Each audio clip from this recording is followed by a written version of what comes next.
गुणों के गान में बेवर्धमान महान जिन विचरे हमारे। पूज्य गुरुदेव श्री का प्रवचन अभी चल रहा था। एक बात की तरफ उन्होंने अपना विशेष ध्यान आकर्षित किया। उन्होंने कहा वस्तु में भेद है, इसके कारण बंध नहीं होता। आत्मा में ज्ञान दर्शन चारित्र का भेद है ना। ज्ञान दर्शन नहीं है, दर्शन ज्ञान नहीं है, और वो अनंत गुण रूप है। इसकी वजह से बंध नहीं होता। भेद को जानते हैं, इसकी वजह से भी बंध नहीं होता। ये बात मार्मिक है जो गुरुदेव ने इस बात प्रवचन में कही। क्यों? उन्होंने तर्क दिया था, याद हो आपको तो, कि यदि भेद को जानने से बंद होता हो तो अरहंत और सिद्ध भगवान को भी होना चाहिए। फिर भी भेद को जानते हैं।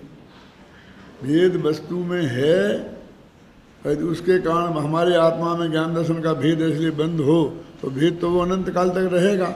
हमको अनंत काल तक बंद होते रहना चाहिए। और उसको जानने से होता है तो अरहंत सिद्ध को होना चाहिए। तो फिर ये अभेद को जानना और भेद को नहीं जानना वो व्यवहार है, ऐसा कह के उसका दृष्टि के विषय में से, ध्यान के ध्येय में से तिरस्कार क्यों किया? तो गुरुदेव श्री ने जवाब दिया कि रागी जो जीव हैं उनका यदि भेद पे लक्ष्य जाए तो उन्हें राग हुए बिना रहता ही नहीं है। इसकी वजह से हमने उसे बंध का कारण कह के, व्यवहार कह के उसका निषेध किया। समय सार की शैली में ऐसे कथन बहुत हैं रजनी भाई, इन हमको बारीकी से इन पर ध्यान देना चाहिए। एक कथन मैं बताता हूँ कि बहुत अटपटा लगेगा आपको। एक गाथा है जिसमें लिखा है कि बंध का कारण क्या है। तो लिखा परद्रव्य बंध के कारण नहीं है, ये बहुत सिद्ध करते करते और अंत में कहा कि ज्ञान गुण बंध का कारण है। अब पसीना छूट जाए आपको। ज्ञान गुण बंध का कारण है। फिर मान लो शिष्य के चित्त में प्रश्न खड़ा होगा, क्या बात कर रहे हैं आप? तो अगली गाथा में लिखा कि ज्ञान गुण का जघन्य परिणमन बंध का कारण है, इसलिए हमने उस अपेक्षा ज्ञान गुण को बंध का कारण कहा है। अब एक स्टेप हट गए। जघन्य था तो जघन्य परिणमन, और कह दिया ज्ञान गुण। फिर ऐसी स्टाइल समय सार जैसे ग्रंथ में भी होती है। अति संक्षेप कथन होता है ना, तब ऐसे प्रयोग होते हैं। फिर उन्होंने कहा ज्ञान गुण का जघन्य परिणमन। जघन्य परिणमन का मतलब क्या हुआ? क्षयोक्षम ज्ञान रूप परिणमन। और जघन्य क्या होगा, है ना? छाय ज्ञान रूप परिणमन हो तो बंद होता ही नहीं है। तो क्षयोक्षम ज्ञान रूप परिणमन हो तब बंद होता है। तो उन्होंने कहा वो भी ज्ञान बंध का कारण कैसे हो सकता है? सम्यक ज्ञान है वो। तो उन्होंने कहा कि तीसरी गाथा फिर लिखी कि उसके साथ राग नियम से होता है, उसके कारण नहीं होता है। उत्तम चंद जी, उसके साथ होता है, और साथ होने की वजह से हम वो राग बंध का कारण है, और साथ होने की वजह से हमने वो ज्ञान गुण के जघन्य परिणमन को बंध का कारण कहा, और ज्ञान गुण के जघन्य परिणमन के कारण ज्ञान गुण को बंध का कारण कहा। अब ज्ञान और आत्मा में अभेद करेंगे तो आत्मा को भी बंध का कारण कह देंगे। अब ये स्टाइल है। बोलो, अब आपका गाथा लेके भी दो लगा देगा, ज्ञान गुण बंध का कारण लेगा है तो राग ही बंध का कारण। उत्तम चंद जी ने गाथा निकाल के रखी है ना, 2-3 गाथा है।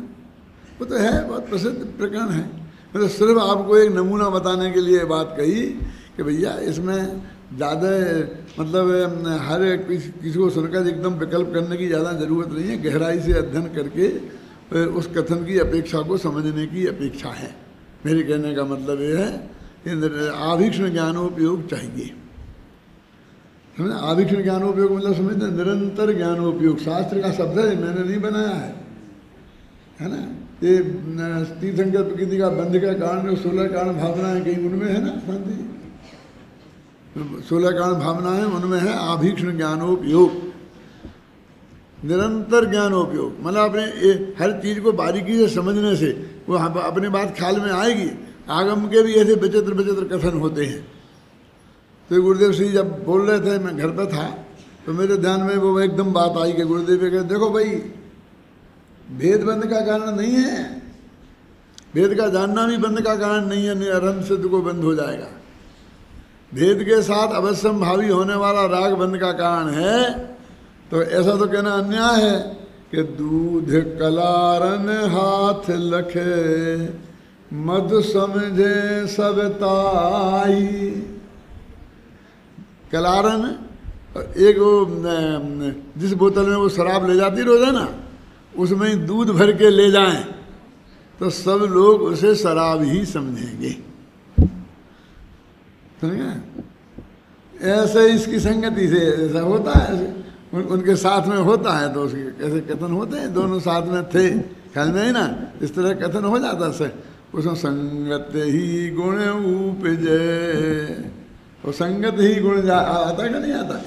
तो ऐसे कथन निर्माणी में होते हैं। हमको उन सब की बारीकी से अध्ययन होना चाहिए। एक पॉइंट। अब दूसरी बात, कल जो अपन ने कलश पढ़ा था, घास सम्मिलित नाज को ज्यों खावे गजराज, है ना, पढ़ा था क्या नहीं पढ़ा था।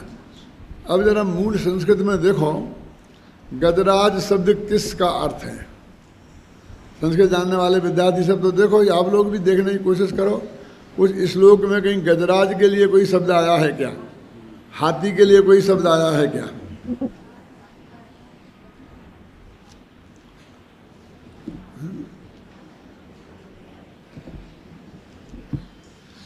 कोई शब्द नहीं है, घबराना नहीं, उसके लिए कोई शब्द नहीं है। है तो क्या, सतृण व्यवहारकारी। क्या शब्द है, सतृण व्यवहारकारी, माने घास खाने वाले लोग। पशु भी नहीं लिखा, फिर उनमें मूल में तो ये है। फिर कलश टीका में, मैं कहाँ गई मेरी किताब, कहाँ गई, आपके हाथ में है। कलश टीका में उनने उसका अर्थ हाथी कर दिया। और घास खाने वाला के लिए हाथी होता है क्या, घबराना नहीं, पूरी बात सुनना है। हाथी कर दिया। बनारसी दास ने भी उसके पद्यानुवाद में हाथी कर दिया। ये आपकी किताब है, आपके पास हो तो खोलो। कौन सा कोई पेज खोलना है मैं आपको बताता हूँ अभी, है ना। 135 कितना है, हाँ देखो, हाँ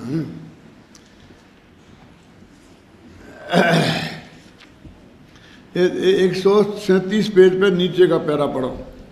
मूल छंद में सतृण व्यवहारकारी पद है। देखो, यद्यपि इसके पीछे ऊपर का एक कलश, एक पैरा, यद्यपि मूल कलश में हाथी और अनाज शब्द का पर्यायवाची कोई शब्द नहीं है। ना तो वहाँ अनाज लिखा और ना हाथी लिखा। देखो, छंद, मूल छंद में ना अनाज लिखा ना हाथी लिखा। आप समझिए, तो हम उसका अर्थ गाय भी कर सकते थे, समझे ना। और घास खाने वाली सब तृण, हमें तृण व्यवहार गए, तिनका का आहार करने वाला कोई प्राणी ले सकते, बकरी भी कर सकते थे। आप समझे ना। वो घास खाने वाली बात तो उसमें है, लेकिन घास शब्द, अनाज शब्द का प्रयोग नहीं है, और ना हाथी शब्द का प्रयोग है। अब भाई त्रिंच है तो उन्होंने समझाने के लिए त्रिंचों में हाथी पकड़ लिया है, और घास के साथ में अनाज सहित घास पकड़ लिया, क्योंकि अनाज रहित वो समझाने में सुविधा है कि नहीं है। अब कोई दूसरा आदमी अर्थ लिखे तो वो गाय बकरी भी पकड़ सकता है, और जो गाय बकरी का खाना है वो उसको भी पकड़ सकता है। मेरे कहने का मतलब ये है, तो कोई ऐसा अनर्थ नहीं हो जाएगा, वो इसका कोई विरोधी नहीं है, हैं?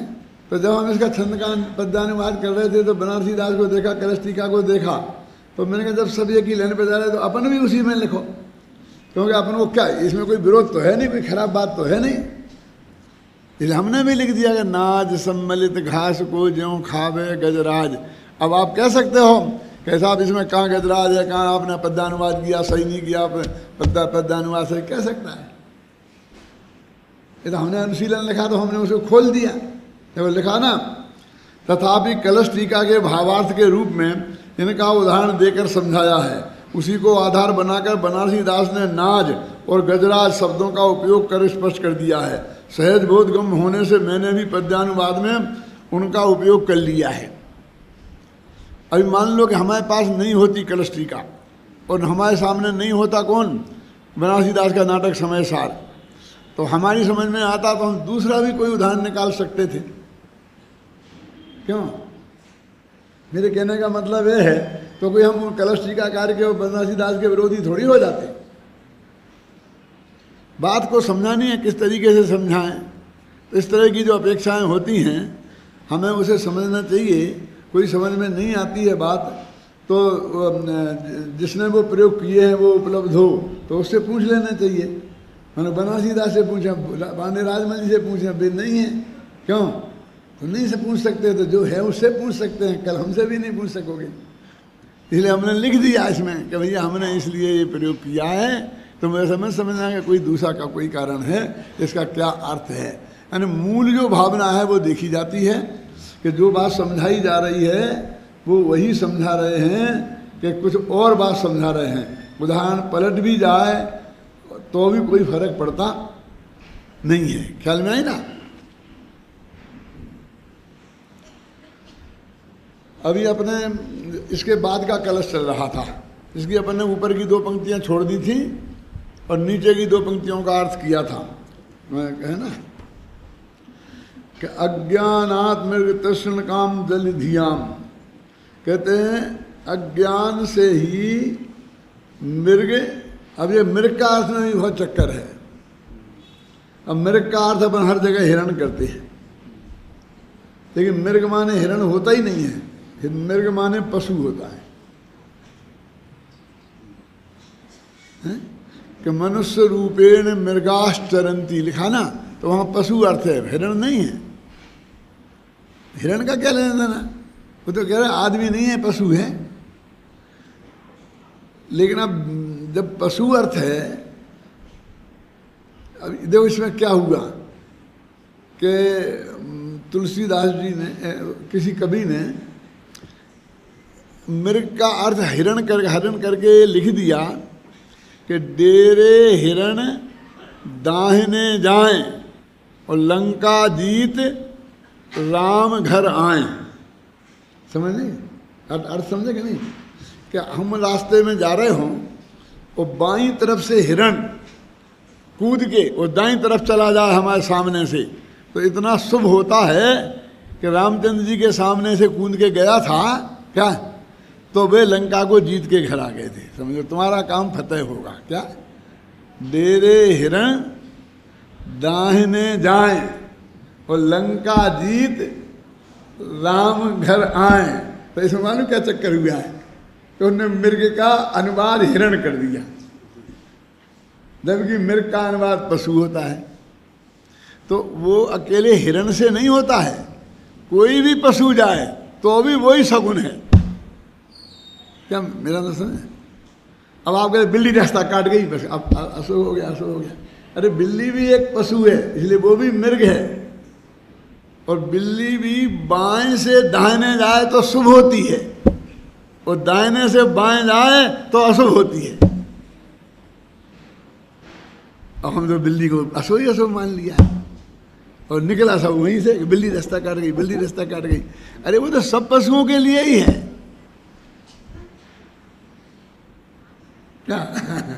किस तरह विकृति कहाँ से कहाँ पहुँच जाती है, इसका मैं प्रयोग आपको बता रहा हूँ। इसको लिए बोलते हैं कि अंधे की खीर। अंधे की खीर का उदाहरण सुना? उदाहरण सुना कि एक अंधा आदमी किसी गृहस्थ के घर पर भोजन करने गया तो उसने खीर बनाई थी, तो खीर परोसी तो उसे बहुत अच्छी लगी। तो उसने पूछा ये क्या है, क्या? तो उसने कहा खीर। वास्तव में खीर का मतलब क्या होता है जानते हैं अभय कुमार जी? क्या होता है? अरे हम तो खाते भी हैं, जानने की बात करते हो। वो बनती है बढ़िया, जिसमें मेवा मेवा डाल करके चावल पका जाता है दूध में। क्यों? अरे खीर माने छीर माने दूध, बस खत्म। खीर माने दूध ही होता है बसंत भाई।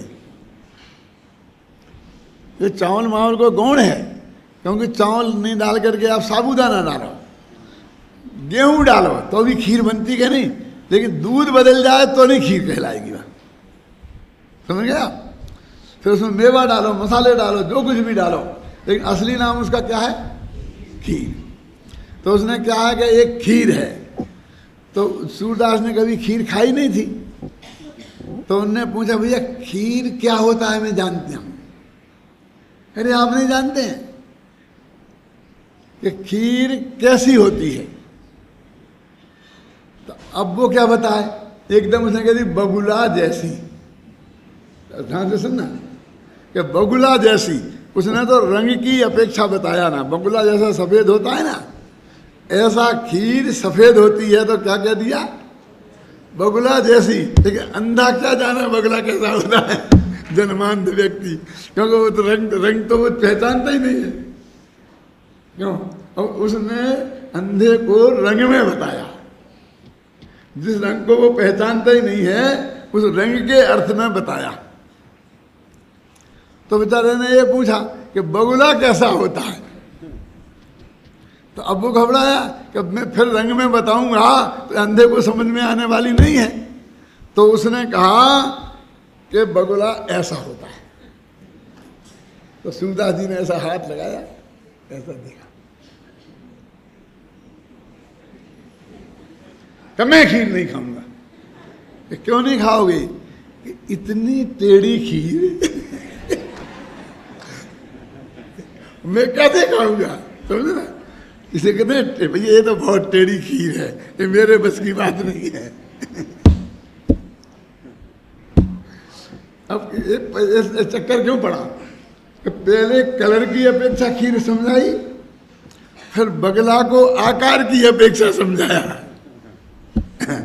अपेक्षा बदल गई ना। और अब वो जोड़ रहा है कि खीर खाने की चीज है। क्यों खाने के लिए पूछ रहा है वो कि सूरदास जी खीर खाओगे? तो वो खीर को समझना चाहता है खाने की चीज में। तो उसने कहा ऐसी चीज कि मेरे गले में ऐसी चीज कैसे जाएगी कि नहीं खाऊंगा। तो ऐसे अर्थ कैसे बदल जाते हैं मैं आपको बताऊं ना, कि वो मृग से हिरण हो गया। देखो भक्तांबर में आता है वो मृगी मृगेंद्रम, है ना भेति किम शिशो परिपालनार्थम। अब वहाँ पर हिरण अर्थ नहीं है, वहाँ गाय अर्थ है, क्योंकि गाय शेर का सामना कर सकती है। हिरणी की हिम्मत नहीं है कि वो शेर का सामना करे, और गाय थोड़ी देर टिक भी सकती है उसकी लड़ाई में। समझ में ना आपके में ना, कभी तीव्र गुस्से में हो और बलिष्ठ गाय हो और सींग उसका लग जाए ठिकाने पे, तो उसके पेट को भी फाड़ सकती है। लेकिन हिरण के बस की नहीं है ये काम। और हिरण तो इतना डरपोक होता है कि वो खाना खा रहा हो ना, और ऐसी ताली बजाओ तो भाग के 100 कदम दूर भाग जाएगा 1 मिनट में। ताली बजाओ, समझे ना? इसलिए मुनियों के आहार को हिरणों जैसा आहार माना गया है। 2 तरह के आहार प्रसिद्ध हैं धन कुमार जी, एक बिल्ली का और एक हिरणी का, एक मिर्गी का और एक इसकी बिल्ली का। क्या फर्क है बताए? बिल्ली की ये हालत है कि वो चूहे को पकड़ ले और तुम में से 100 डंडे मारो, वो मर जाए लेकिन चूहे को नहीं छोड़ेगी, भागेगी लेकिन चूहे को लेके भागेगी, छोड़ के नहीं भागेगी। इसलिए उसे बोलते हैं मारजार वृत्ति। कुछ लोग ऐसे होते हैं पैसे के किसी भी चीज़ के लिए कि भाई मार डालो उन्हें, मर जाएं, लेकिन वे नहीं छोड़ें। छाती पे बंदूक रख दो कि तिजोरी की चाबी बता दे, नहीं बताएं, मर जाएंगे। नहीं ना।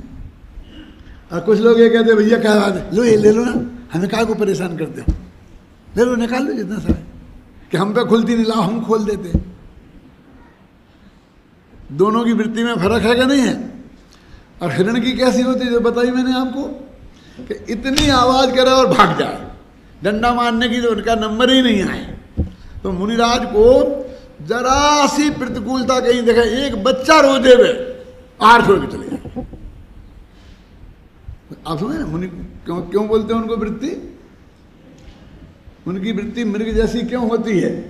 क्योंकि जंगल से मृग आते हैं नगर में और कहीं वे घास मास खाते हैं खेत में कहीं, और इतनी आवाज आए तो छोड़ के भाग जाते हैं। ऐसे ही मुनिराज जंगल से नगर में आते हैं, ख्याल में आई ना, और में जरा सा भी विघ्न खड़ा हो और आहार छोड़ के चले जाते हैं। वो कसाई की मंदता का उदाहरण दिया जाता है हिरण का, और कसाई की अत्यंत तीव्रता का उदाहरण दिया जाता है मारजार माने बिल्ली का। अभी अपना ये कलश है तो ये कहते थे अज्ञानात् मृग तृष्ण काम जल धियाम पाधावंती पातुम मृगा। जल धिया माने पानी है ऐसी बुद्धि से। मृग तृष्ण काम, मृग तृष्णा में, मृग तृष्णा जानते किसे कहते हैं? रेगिस्तान में गर्मियों के दिन में बहुत भयंकर हवा चलती हो, लू चलती हो और बहुत प्यास, पानी का कोई ठिकाना नहीं हो, तो जंगल में हिरण पानी को खोजते फिरते हैं। समझ में ना? पशु, हिरण का पशु समझ लो सब। अब वे पशु, उनको वो रेत जो है ना वो पानी जैसी लगती है कि वहाँ तालाब है, पानी भरा है, और हवा चल रही तो रेत उड़ रही ना, तो पानी में ऐसी लहरें उठ रही हैं, लहरा रहा है समुद्र। 1 किलोमीटर दूर यहाँ बिल्कुल बहुत दरिया भरा हुआ है पानी का, तो बहुत प्यासा पशु उधर को जाते हैं।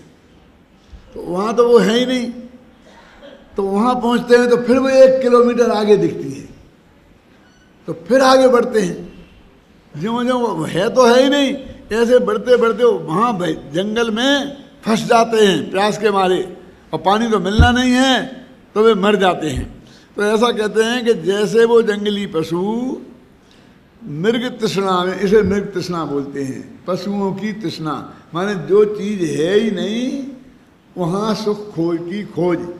पुद्गल में सुख नाम का गुण है ही नहीं, फिर भी ये जीव पुद्गलों में से सुख खोजता है। और आगे चलो, इतना है, अभी 10 लाख में नहीं हुआ है, 1 करोड़ हो जाएगा तो सुखी हो जाएंगे, तो 1 करोड़ से 2 करोड़ हो जाते तो सुखी हो जाएंगे, 10 करोड़ हो जाएगा तो सुखी हो जाएंगे, अरबपति हो जाता सुखी हो जाएंगे। अरे चक्रवर्ती नहीं है इसलिए दुखी हैं, क्यों? ऐसा ऐसा भागता ही रहता है, भागता ही रहता है। तो कहते हैं देखो अज्ञानात्, ये काम सब क्यों होता है? कि सिर्फ अज्ञान के कारण, कि वहाँ पानी नहीं है और उसमें पानी संबंधी भ्रम पैदा हो गया। आत्मा, परद्रव्य में आत्मा नहीं है, आत्मा का सुख नहीं है, और उसमें हमें परद्रव्य में आत्मा होने का और आत्मा का सुख होने का भ्रम हो गया, उसे बोलते मृग तृष्णा। तो कहते अज्ञानात् मृग तृष्ण काम, अज्ञान के कारण मृग तृष्णा में जल धिया माने ये जल है ऐसी बुद्धि है, जल धिया, जलधि नहीं, जलधि तो समुद्र को बोलते हैं, और जल धिया, धिया माने बुद्धि, कि पानी है ऐसी बुद्धि से मृगा पातुम धावंती, पशु उस पानी को पीने की इच्छा से, पातुम माने पीने की इच्छा से, पीने के लिए, ये तुमुन प्रत्यय का प्रयोग है ना व्याकरण के हिसाब से। धावंती दौड़ते हैं। जैसे पानी पीने की इच्छा से जहाँ पानी नहीं है, ऐसे रेगिस्तान में पानी है, ऐसी बुद्धि के कारण दौड़ते दौड़ते बेचारे मर जाते हैं। ऐसे ही अज्ञानी आत्मा परद्रव्यों में रंच मात्र भी सुख नहीं है, लेकिन उनमें खोजते खोजते और ये मरता है, ये बताना चाहते हैं। अब एक उदाहरण हो गया। और दूसरा अज्ञान, एक का क्यों होता है? अज्ञान। इतना सिद्ध करना है कि अज्ञान से बंद होता है। उन्हें सिद्ध इतना करना है कि सिर्फ अज्ञान से बंद होता है।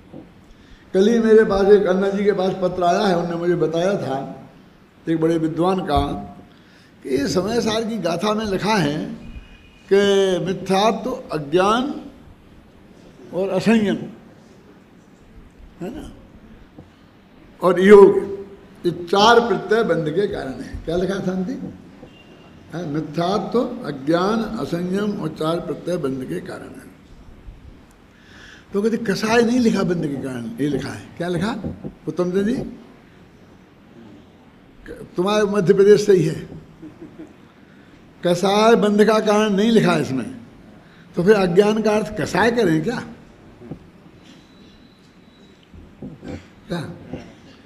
क्या लिखा है था? अज्ञान का अर्थ कसाय करें क्या? मैंने अन्ना जी से कहा कि उन्हें बोल दो कि इस शिविर के प्रवचन ले जाओ और उन्हें सुन लो, तो इस प्रश्न का जवाब आपको मिल जाएगा। क्योंकि अपन ने तो अज्ञान का अर्थ क्या है वो बता ही दिया ना, यहाँ क्लियर है, स्पष्ट अर्थों में है?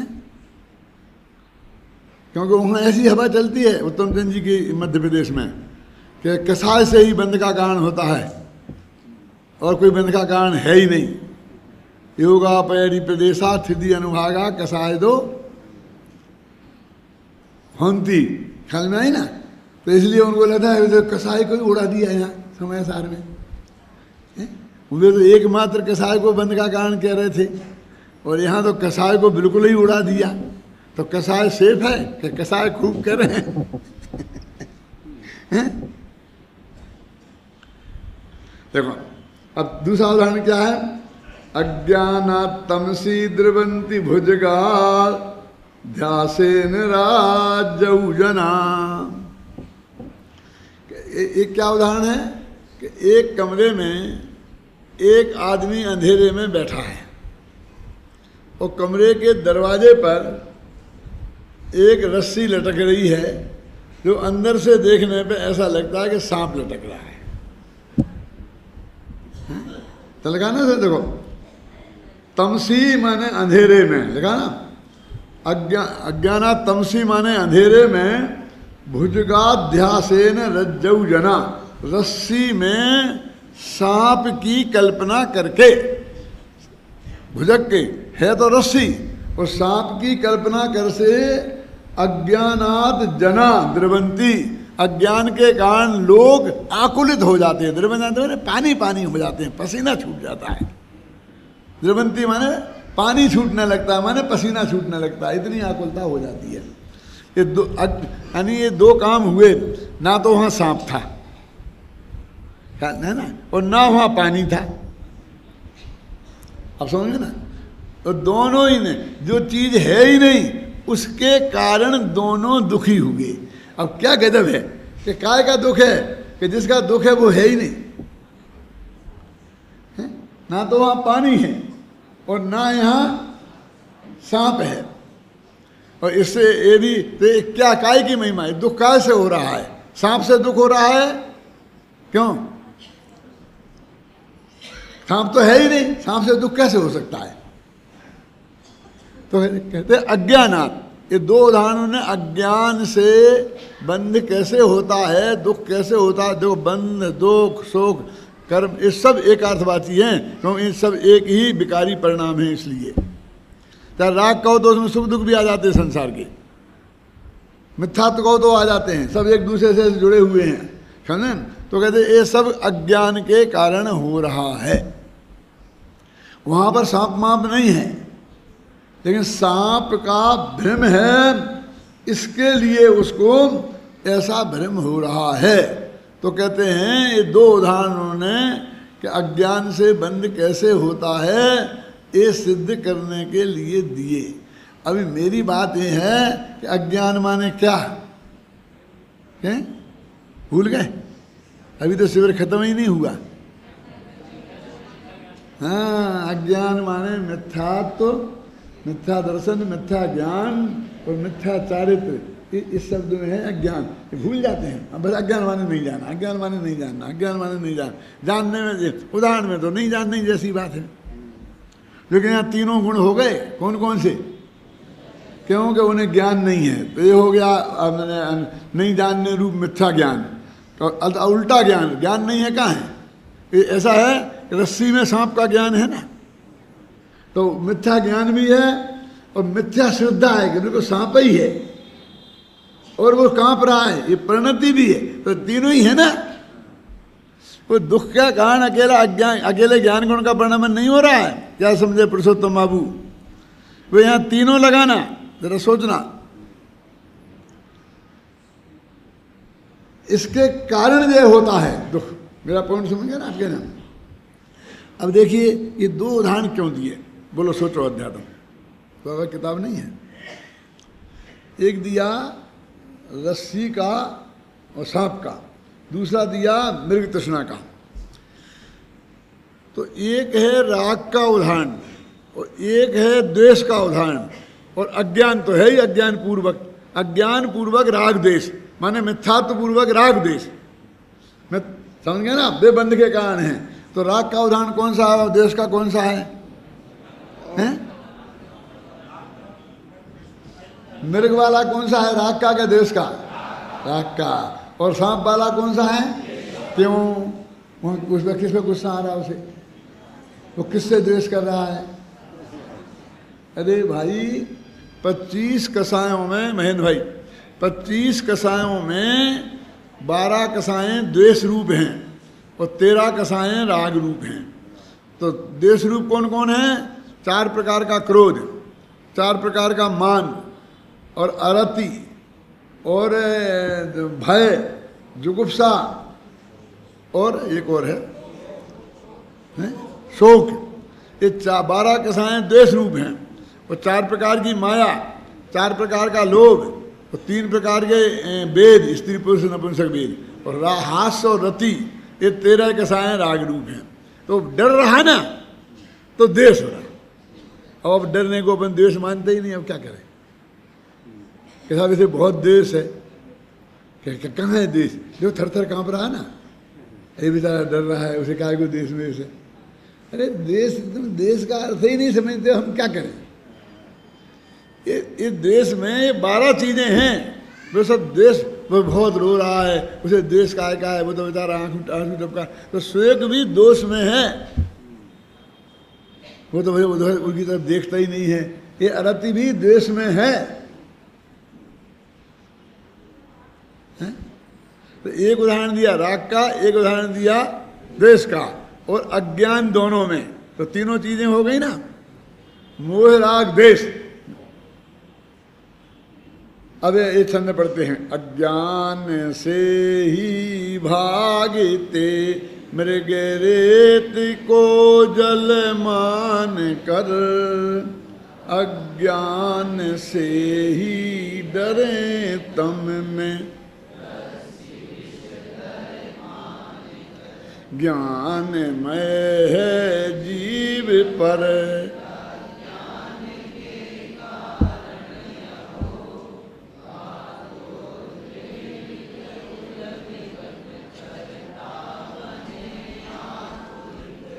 अब ये क्या है? बातोत बेलित उदधि क्या है?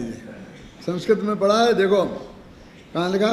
बातोत तरंगाभिवत, है ना? बातोत तरंगाभिवत माने खूब आंधी हवा चल रही, बात माने हवा, और उसकी वजह से समुद्र में तरंगें आ रही। तो बात माने हवा से जो समुद्र तरंगे आ रहा है ना, ऐसे ही ये आत्मा वो तरंगे है, तो तरंगे, लेकिन वो कहते समुद्र अपन लहरें ला रहा। समुद्र बेचारा काय को लहर ला रहा है? समुद्र काय को उछल रहा है? समुद्र तो अंदर में शांत पड़ा है, जाके अंदर जाके डुबकी लगा के देखो। ये तो उस हवा का परिणाम है। लेकिन वो उछलता हुआ, आकुलित होता हुआ, रोता हुआ दिखाई देता है कि नहीं? करती भवन त्याकुला, कर्ता बन के आकुलित होता दिखाई देता है कि नहीं? अमृतचंद्र ने इतना बढ़िया उदाहरण दिया है प्रवचनसार में कि स्वर्ग में जो सुख मिलता है ना, वो कैसा मिलता है। क्या उदाहरण दिया है? बोलो कमल जी। तप्त घृतोपसिक्त पुरुषवत, घी, तपे हुए घी में जैसे किसी पुरुष को डाल दें तो जैसा आनंद उसे आएगा, उसे ऐसा आनंद आता है स्वर्ग में। क्यों? वो कौन से गर्म घी में जल रहा है कि 5 इंद्रियों की भोगों की तीव्र इच्छा रूपी गर्म घी में वो जल रहा है। और वो तो नाचता है, उत्तमचंद जी, वो तो नाचता है। कि कैसा नाचता है? कि जैसे अपन गरम घी में, बिल्कुल खोलते हुए घी में पूरी डालते हैं ना, तो वो कितनी नाचती है। माता बहनों ने देखी होगी, अपन देख के खुश हो जाएं कि कितनी नाच रही। क्यों? इतनी खुशी का दिन तो ऐसे कभी होगा नहीं ना। वो फूल के कुप्पा हो जाती है।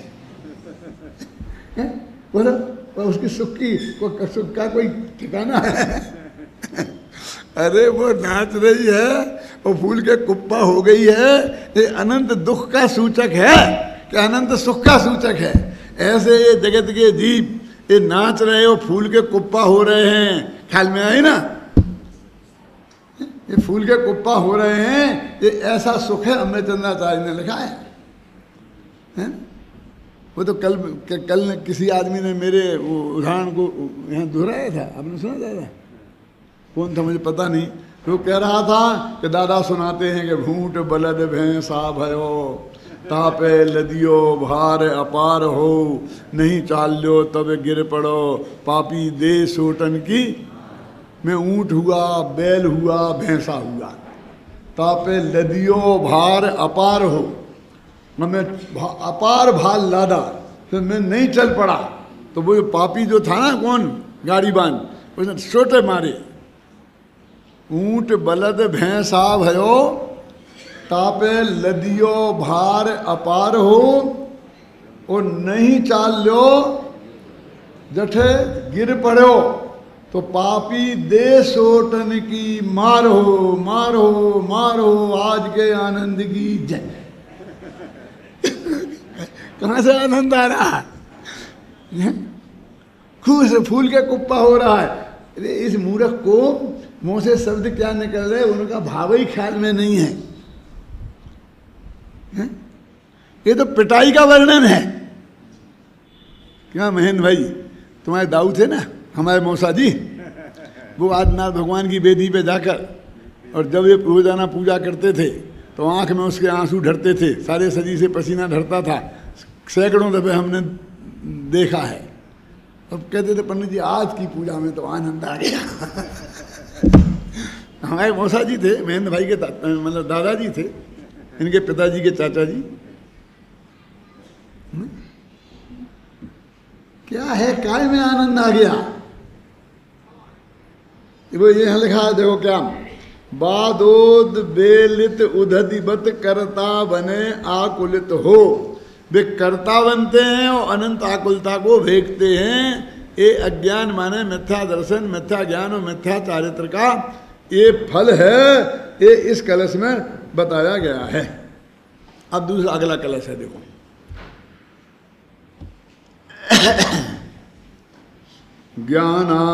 ज्ञानाद विवेचकतया परात्मनोभौ, जानाति हंसे विभा पैसा पैसोर विशेषम, चैतन्य धातु मचलम च सदाधिरूढ़ो, जानीत एव ही करोति न किंचनापि। अब ये अज्ञान से क्या क्या होता है ये बताया था। अब ज्ञान से क्या क्या होता है ये बता रहे हैं। ज्ञानवान सम्मत है, सम्यक ज्ञान सम्यक चारित्र हैं। पढ़ो हिंदी।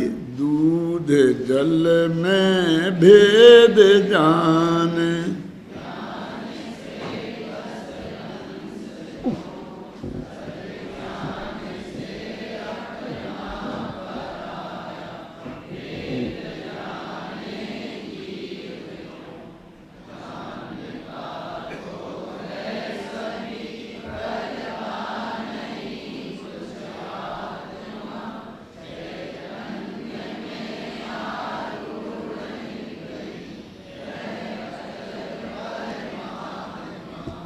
कहते भैया दूध में और पानी में हंस जो कहते हैं ना, हंस में क्षीर नीर विवेकी, हंस को क्षीर नीर विवेकी कहा जाता है।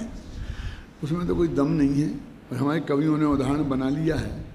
असलियत में होता क्या है कि हंस की चोंच में खटास होती है। क्या होती है? खटास होती है। तो जब वो दूध में मुंह डालता है तो दूध फट जाता है। फट जाता है तो पानी अलग हो जाता है और वो दूध अलग हो जाता है। तो अपन ने वो कहते उसने भेद दिया हैं, और वो ये पानी है। अब वो क्या होता है जब वो फट जाता है ना, तो वो दूध वाला जो फटा फटा है दूध है, जिसको अपन क्या कहेंगे, वो आज की बंगाल में पैदा होता है ना, छेना, छेना बन गया। तो वो छेना छेना खा लेता है और पानी छोड़ देता है। तो इतनी सी बात है। माने बिल्कुल वैज्ञानिक बात तो ये है। कवियों को तो अपना बस मतलब है, वो क्षीर नीर विवेकी, ये पानी और दूध का भेद जान लेता है, कितना पानी है और कितना दूध है कोई नहीं जान पाता है। और वो दूध पानी को फेंक देता है और दूध को ले देता है। ऐसे ही विद्वान लोग पानी को फेंक देते हैं, दूध को ले लेते हैं। वे हंस जैसे होते हैं, वो क्षीर नीर विवेकी, उसका उदाहरण दे दिया। तो वो कहते देखो कहाँ है था, दूध और जल में भेद जो जानता है हंस, वो ज्ञान से ही जानता है ना। ऊपर है ना पैसो लिखा ना, ज्ञानात्। ऐसे ही भगवान आत्मा अपने और पर में जो भेद जानेगा वो ज्ञान से ही जानेगा। और सद्ज्ञान से अपना पराया भेद जाने तीव्र जी, सद्ज्ञान से अपना पराया का भेद को जान लेता है। जानता तो है सभी, करता नहीं कुछ आत्मा। देखो, जानता तो है सभी, करता नहीं कुछ आत्मा। उत्तम चंद जी अपन कहते हैं ना, एक ही नय है तो सब लगाओ। यदि पर में एकत्व बुद्धि है तो ममत्व बुद्धि भी है, कर्तव्य बुद्धि है, भोक्तृत्व बुद्धि है, घातत्व बुद्धि भी है। एक कहाँ लगे, घातत्व बुद्धि को अलग कर दिया, इन चार को अलग कर दिया। जानता तो है परंतु करता नहीं कुछ आत्मा। जानने का निषेध नहीं किया, देखो करने का निषेध किया। चैतन्य में आरूढ़ हो नित्य ही यह अचल परमात्मा। ये आत्मा तो चैतन्य में आरूढ़ है। तो आरूढ़ का अपन कैसे समझते हैं, अच्छा सिंहासन होगा फिर ऐसा बैठ जाता होगा चैतन्य में। अरे चैतन्य ही मैं हूँ, ऐसी श्रद्धा, ऐसा ज्ञान, समझे ना, इसी का नाम है चैतन्य में आरूढ़ होना। ऐसे श्रद्धा ज्ञान पूर्वक स्थिरता। स्थिरता हालांकि ये तीनों एक साथ ही होती हैं, वो स्थिरता इतनी कम होती है कि हमें स्थिरता जैसी लगती ही नहीं है। देखो, एक समय से दो समय में यदि जीव एक जगह ठहरा तो स्थिरता तो होगी। एक कल परसों अपनी चर्चा चल रही थी, किससे चल रही थी कि वो ध्यान 24 घंटे दादा आप कहते रहते कैसे रहता है, कैसे रहता है। ऑफिस में आए थे, 24 घंटा ध्यान कैसे रहता है। शायद प्रकाश छाबड़ा था, चला गया वो तो, प्रकाश छाबड़ा था। मैंने कहा भैया ये बताओ कि 24 घंटा कैसे नहीं रहता है। एक समय से रहे तो ज्ञान, और अगले समय में उसी के उपयोग में स्थिर रहे तो ध्यान। तो हमारा सूक्ष्म ज्ञान में तो असंख्य समय बाद पकड़ में आता है। तो स्थिरता तो रहती है रोज। ज्ञान का स्थिर होना ध्यान है ना। तो मैंने कहा यदि ऐसा नहीं होता तो आर्त रौद्र ध्यान अनादि से जीव को एक समय भी नहीं छूटे, कैसे होता है ना। आर्त रौद्र ध्यान अनादि से है? और स्थिर करने की कोई तुम में शक्ति कम है। ज्ञान को स्थिर किए बिना एक कप चाय नहीं बन सकती है। आप गाड़ी नहीं चला सकते हैं, ख्याल में आई ना। कोई भी लक्ष्य का भेद नहीं कर सकते हैं, किसी भी काम में सफलता नहीं प्राप्त कर सकते हैं, बराबर उपयोग ऐसा ही रहता है। अपने अपने देश में पूरी परंपरा ये थी कि साज सभा के बाद में एक भजन अवश्य बोला जाता था, और जयपुर की खास थी। और जब हम जयपुर में आए थे तो हमारे एक सभा के स्थायी श्रोता थे श्री राम जी, और कम से कम 30 साल तक लगातार उन्होंने भजन अपनी साज सभा के बाद बोले। अब धीरे धीरे खत्म हो गई, उससे बहुत बड़ा नुकसान हुआ। जो बहुत अच्छे अध्यात्म के पद हैं हमारे प्राचीन कवियों के, वो यहाँ हमारी सभा में वो ही बोलते थे, मैं दूसरा कुछ बोलने नहीं देता था। हैं ये तेरा मेरा बीरा बीरा पुकारूं फुकारूं, ये मुझे बिल्कुल पसंद नहीं है। आप समझे ना, बहुत आध्यात्मिक भजन बोलते थे। अभी क्या होता था, हमारे बुंदेलखंड में ऐसी पूरी परंपरा थी, तो जिस आदमी को भजन बोलने का शौक होता था तो वो ऐसी किताब तैयार लेके तैयार रहता था, और वक्ता बोले खत्म बंद करे तो फटाफट बोलता था। क्यों कि दूसरे ने शुरू कर दिया तो मेरा नंबर नहीं लगेगा, और एक ही भजन बोलने का नियम था, फिर दूसरा कोई सुनेगा नहीं। तो जो पहले बोलना शुरू कर देगा वो उसका भजन हो जाता था। आप समझे ना, ये ऐसा होता था। तो मैं प्रवचन करते करते जरा सांस लूं तो वो शुरू कर देता। मैं कहा भैया अभी प्रवचन खत्म नहीं हुआ है। तो मैंने कहा कि देखो तुम भजन छोड़ बोलने का लोभ छोड़ दो, नहीं तो तुम प्रवचन बिल्कुल नहीं सुन सकते। कहीं उपयोग रहता है ना एकदम, तो कब खत्म हो, मैं वो खत्म होने का इंतजार करता है, और वो कब बोले, कब खत्म हो मैं बोलूं, कब खत्म हो मैं बोलूं। एक और सही घटना सुनाता हूँ, बहुत मार्मिक है। हम अशोकनगर से सबसे पहले दफे 7 लोग सोनगढ़ गए थे, फिर हम हर साल ही जाने लग गए। तो हमारे यहाँ एक भाई थे, शायद अभी भी होंगे, उनका नाम था मिश्री लाल जी बगुलिया वाले, जो कोई इनका रिश्तेदार यहाँ बैठा हो तो वो जानता होगा। मेरे बहुत अच्छे नज़दीक के थे, नाम लेके बता रहा हूँ। हाँ जानते हैं, वो बता रहे, देखो मैं जानते हैं, महेंद्र भी जानता होगा। वो इतनी लंबी लंबी मूछें रखते थे क्या, तो मूछें रखते थे, और वो जाके गुरुदेव का प्रवचन होता था तो मूछें ही हटते रहते थे। तो मेरा उपयोग जाता तो मैं देखो जब जाए मूछें रहते थे, मूछें रहते मूछें। 5-7 दिन बाद मेरे से बोले कि पंडित जी अपनी समझ में तो कुछ नहीं आता है, गुरुदेव जो प्रवचन करते हैं वो अपनी समझ में कुछ नहीं आता है, क्या करें, हम यहाँ रह के क्या करें। अब आप रहो, तो आप आओगे जयपुर में हमें समझा देना, अब हम तो जाते हैं ऐसे कैसे गिरनार जी होकर के वो निकल जाएंगे। मैं कहा नहीं तुम्हारी समझ में आएगा, मैं तुम्हें बताऊंगा क्यों नहीं आता समझ में, कल बताऊंगा। बोले ठीक है। फिर मैंने दूसरे दिन उनको पूरा ध्यान से अपना प्रवचन छोड़कर उनका निरीक्षण किया, तो वो बिल्कुल मूंछ पे ही हाथ रखे देते थे बस। मैंने दूसरे दिन उनसे कहा भैया कि तुम ये मूछें मुड़वा दो तो तुम्हारी समझ में आ जाएगा। सब हंसने लगे, वो भी हंसने लगे। सही घटना है कि मेरी मूछों मुड़वाने से समझ में आने का क्या संबंध है, कि मूछों में जो तुम्हारा अहम है और मूछों के प्रति जो तुम्हारा राग है और जो तुम्हारा लगाव है वो इतना अधिक है, 1 सेकंड भी तुम्हारे उपयोग को खाली नहीं रहने देता। वो ऊपर वाली ये नोक है ना, उधर गड़बड़ ना हो जाए। क्या इसमें रहते हो, तो पहले तो वे हंसने लगे, तो मैंने सचमुच समझाया देखो मैं मजाक नहीं कर रहा हूँ, तुम प्रयोग करके देखो। तो सचमुच दूसरे दिन वे बाजार में साफ करा के आ गए और उनकी समझ में आने लगा। आप कहते हो उपयोग इस तरह का समस्या है, उपयोग एक समय का कहाँ तुम्हारी पकड़ में आता है। तो तुम्हारा तो हर एक चीज में अनेक समय में उपयोग स्थिर रहता ही है, तो वास्तव में ज्ञान नहीं ध्यान ही है, क्योंकि ध्यान भी ज्ञानात्मक ही होता है, ये कोई समस्या नहीं है। उपयोग को स्थिर करने की कोई समस्या नहीं है, वास्तव में तो ज्ञान का वो सही निर्णय होना वो बहुत जरूरी है।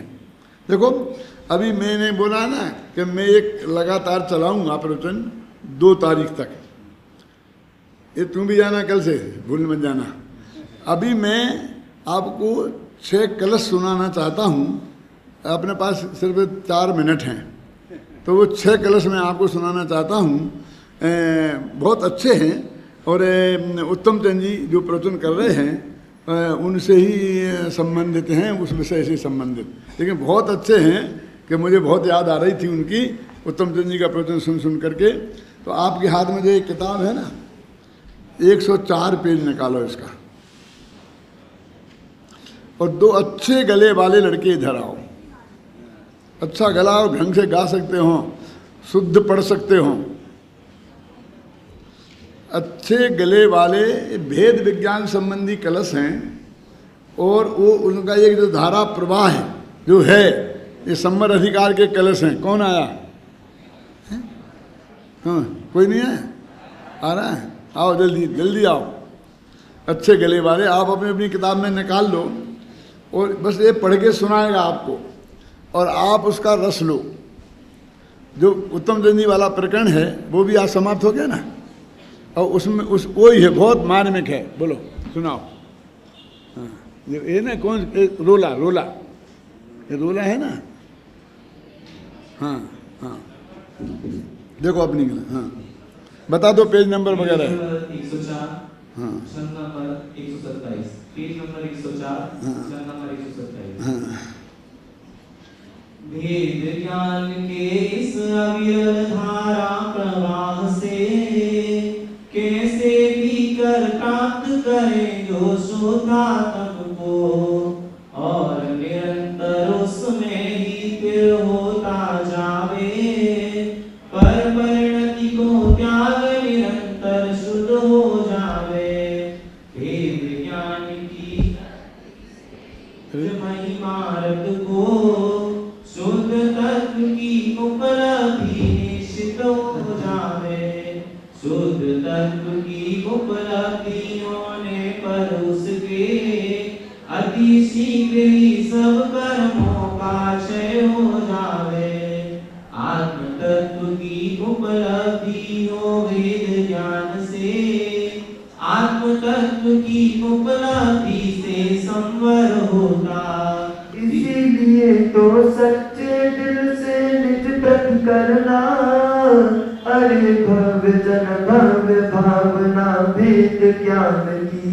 अरे भव जन भव भावना वेद ज्ञान की, सच्चे मन से बिन विराम के तब तक भाना। जब तक पर से हो विरक्त यह ज्ञान, ज्ञान में ही दिल ना हो जाए अधिक, क्या कहे जिनेश्वर। अब तक जो भी सिद्ध हुए या मांगे होंगे, महिमा जानो एकमात्र सब वेद ज्ञान की। और जीव जो भटक रहे भव सागर में, भटक रहे हैं, ज्ञान के ही अभाव से भटक रहे हैं। वेद ज्ञान से शुद्ध तत्व की उपलब्धि हो, शुद्ध तत्व की उपलब्धि से राग नाश हो। राग नाश से कर्म नाश, और कर्म नाश से ज्ञान, ज्ञान में स्थिर होकर शाश्वत हो जावे। खड़े रहो खड़े रहो। तो एक क्रमिक विकास है, अत्यंत सरल भाषा में है। क्या होगा, कैसे होगा, कब होगा, वो सब बात उसमें आई है। ध्यान से सुना, एक दफे और पढ़ो पहले वहीं से, वही छंद दोहराओ, शांति से सुनो। ज्ञान के इस अविरल धारा प्रवाह से कैसे भी कर प्राप्त करें जो शुद्धात्म को, और निरंतर उसमें ही स्थिर होता जावे। पर परिणति को त्याग निरंतर शुद्ध हो जावे। वेद ज्ञान की शक्ति से निज महिमा रत को, शुद्ध तत्व की उपलब्धि निश्चित हो जावे।